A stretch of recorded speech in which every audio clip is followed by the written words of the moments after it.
그 모습이 얼마나 불안했어. 마치 1년 내내 수고하여 농사를 졌는데 태풍이 불어서 하나의 알곡도 거두지 못한 농부의 심정과 다르게 못했어. 그런데 주님이 말한 그 베드로를 찾아가는 거예요. 찾아가셔서 베드로 만나서 말씀하잖아. 주님이 가는 곳은 항상 수없이 많은 사람이 몰려오죠. 많은 사람이 몰려왔어요. 그래서 하나님이 말씀을 좀 하시죠. 베드로에게 들으라고 하는 말씀을 들으죠. 근데 베드로는 아무런 관심이 없어요. 예수에 와. 예수님의 설교는 아무런 관심이 없어요. 오직 그는 그분을 직접 부릅니다. 오직 자신의 육신의 문제, 자신의 생활의 문제밖에 아무런 관심이 없어요. 왜 지난밤에는 아무런 고기가 잡히지 않는다. 그것밖에 생각하는 게 없어요.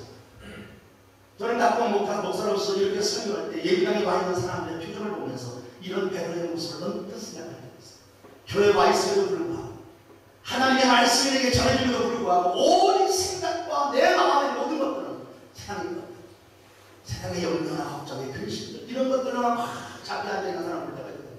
베드로가 주님은 그 옆에서 하나님 말씀을 전하고 많은 자들이 그 말씀을 들으면서 감탄을 하고 기뻐하는데 베드로는 그 말만 지죠. 주님께서는 가만히 그 베드로를 내버려 두시고 말씀을 남아주십니다. 그리고 베드로에게 배를 좀 빌리죠. 아니 베드로에게 주님께서 다가가 이런 말씀하십니다. 고기 좀 잡았느냐 하루도 못 잡았어요. 깊이 들어가서 덩굴을 내려. 여러분 우리가 조금 상황을 이해하기 위해서 이렇게 좀 봅시다. 오늘 이 자리는 이 장면은요 예수님이 베드로를 처음 만난 장면이 아니에요.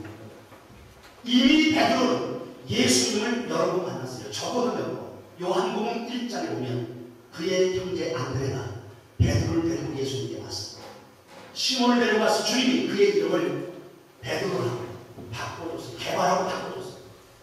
이 사건을 우리가 이해하려면 바로 또 4장을 보면 누가복음 4장에 보면 주님께서 베드로의 장모가 열병으로 고통할 때 어떻게 합니까? 그 집에 들어가서 장모를 고쳐주십니다. 이게 바로 앞장 이야기, 4장의 이야기예요. 베드로는 예수를 벌써 몇 번 만났습니다.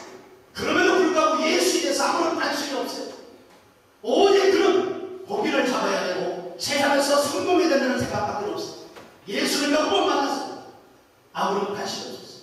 그러나 예수에 대해서 이미 신세해진 사람이고 예수에 대해서 어느 정도 알고 있기 때문에 예수님의 요구를 거절할 수 없습니다. 깊은 들어가서 그물을 내려서 고기를 잡으라고 하는 주님의 이만, 말도 되지 않는 이만 앞에 베드로는 그저 순종입니다. 나는 베드로가 하나님 말씀에 의지하려고 하고 있던 것이 정말 하나님의 말씀을 정말 믿고 나갔다고 보지 않아요. 예수님에 대한 이런 체면적인 것이 있습니다. 마지못해 어쩔 수 없이 배를 움직이기 시작했습니다. 더구나 어부였던 베드로, 예수님은 목수였습니다. 자기하고는 상관이 없어요. 여러분이 잘 알다시피 게네사렛 호수는 깊은 데는 고기가 없어요. 나쁜 데 있다고 해요. 또 밤에나 고기 잡지 이 해가 뜨는데 아침적인 고기를 놓죠. 그는 밤새도록 고기를 잡았지만 잡지 못했어요. 너무나 피곤해요. 정말 너무너무 짜증이 나요. 그럼에도 불구하고 예수님에 대한 그런 인정적 시간이 있기 때문에 마지못해서 예수님의 말을 듣고 배에 올라서 노를 지고 기쁘도록 하는 겁니다. 한번 갔다 나와보자. 그래도 우리 장모 고쳐주고 절에 맞는 내 이름까지 바쳐주고 예수라는 사람이 사람들이 한 줄로 하고 따르고 있는 그런 사람이니까 내가 한번 가보자. 그러면서 선생이요 내가 편리만으로 수고해서 내가 얻은 것이 없지만 말씀을 의지해서 내가 도움을 드립니다. 하고서는 노를 가는 거예요. 참 얼마나 건강합니다. 그저 마지못해 가는 겁니다. 그래서 노를 치고 가는 거죠. 많은 사람들은 뒤에 서서 보고 있어요. 어떤 일이 또 벌어집니다. 왜? 예수님이 가신 곳은 항상 이상한 일이 많이 벌어집니다. 사람은 호기심을 갖고 있는 겁니다. 쳐다보고 있는 거예요. 그 많은 사람이 바라보는 가운데 베드로는 천천히 노를 져서 호수에 깊은 곳을 갑니다. 한가운데쯤 왔을 때 돌아보니까 이 정도면 되겠다 생각을 하고 아무런 기대도 없이 어떤 기대감도 없이 그저 자기의 그물을 던집니다.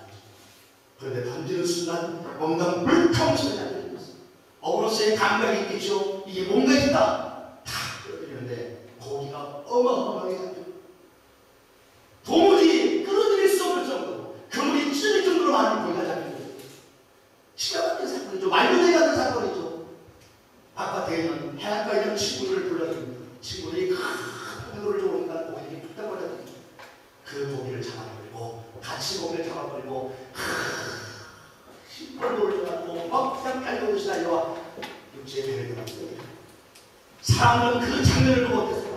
박수를 칩니다. 환호성을 쳤을 거예요. 난리가 났을 거예요. 한번 그림을 그려보면 보통 장면이 아니죠. 그 새벽에 고기가 잡히지도 않은 그 새벽에 밤새도록 고기를 잡았지만 한 마리도 잡지 못했던 베드로가 다른 사람과 여럿이 그분을 그 엄청난 고기를 잡아가지고 육지로 돌아왔으니 이 엄청난 기름 앞에 사람들이 박수를 치고 환호성을 하는 겁니다. 막 주님을 향하여 막 찬양을 하고 막 난리가 났을 겁니다. 그런데 그 순간 놀라운 일이 베드로가 주님 앞에 터부터 가더니 주님 앞에 확 그러니 그 업으로서 무너졌던 그 큰 어깨가 들썩들썩 그러면서 울기 시작합니다. 눈물을 쏟기 시작합니다. 그리고 그에게 하나 나온 말이 주여 나는 죄인입니다. 나를 떠나십시오. 사람들이 흥분해서 아우성치고 떠들다가 베드로의 그 모습을 보는 순간 지지듯이 조금씩 베드로는 그거를 계속 그때 주님께서 그 베드로를 이렇게 세우면서 시몬아 두려워하지 마라. 이제는 네가 사람을 취하라. 베드로에게 새로운 사명을 주시고 베드로는 그 자리에서 이상한 사람으로 바뀌었다. 평생 소원이었고 고기 한번 크게 잡아보는 게 그의 소원이었을 텐데 아무런 의미가 없습니다. 다 배와 그물을 고기를 다 버리고 예수를 따라가고 있습니다. 이 기가 막힌 사건 앞에서 베드로가 이제껏 감춰졌던 눈이 열린 순간 그래서 그 위대한 발견의 첫 번째가 무슨 발견이냐면 신에 대한 발견 하나님의 발견 한번 나갑시다. 하나님의 발견 누구를 발견하겠어요? 하나님을 보세요 여러분. 베드로가 예수님에 대해서 뭐라고 얘기하나 자 5절입니다. 시몬이 대답하여 가로되 뭐라고 해요?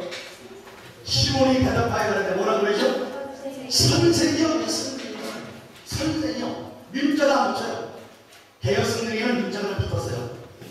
근데 옛날 성경이 민자 안 붙고 선생이요. 예수에 대해서 다른 사람들은 예수를 추종하고 다니지만 자기하고는 상관없는 사람입니다. 선생이요. 당신과는 랍비요. 예수에 대해서 아무런 관심이 없어요. 그랬던 베드로가 고기를 잡고 이 기둥을 당구하고 돌아와서 예수의 발 앞에 엎드려서 뭐라 합니까? 자 8절 시몬 베드로가 이를 보고 예수의 무릎 아래 엎드려 가로되 뭐라 그래요? 주여. 여러분 이건 엄청나죠. 선생은 랍비요. 당시 평범한 교우를 가르치는 선생님입니다. 예수 안에 선생으로 봤단 말이에요. 근데 이 기적이 나타난 이후에 그 예수를 뭐라고 보냐면 퀴리오스 주여 나의 주인이십니다. 하나님이라니 당신은 하나님이라니. 여러분 우리가 믿음 몇 년 살았냐고 중요한 게 아니에요. 하나님을 만나야 해요. 하나님을 만나야 돼요. 갈릴리다라고 하는 사람이 예수의 제자였어요. 12제자 가운데 하나. 예수님의 제자라면 얼마나 기가 막히냐면 그렇지 않아요. 근데 갈릴리다는 성경을 여러분 뚫어지겠죠. 단 한 번도 예수를 당하여 나의 주인이라고 고백한 적이 없어요. 항상 예수에 대해서 선생님. 마지막 예수를 파는 순간에도 겟세마네 동산에서 주님이 기도하고 계시고 이 유다는 그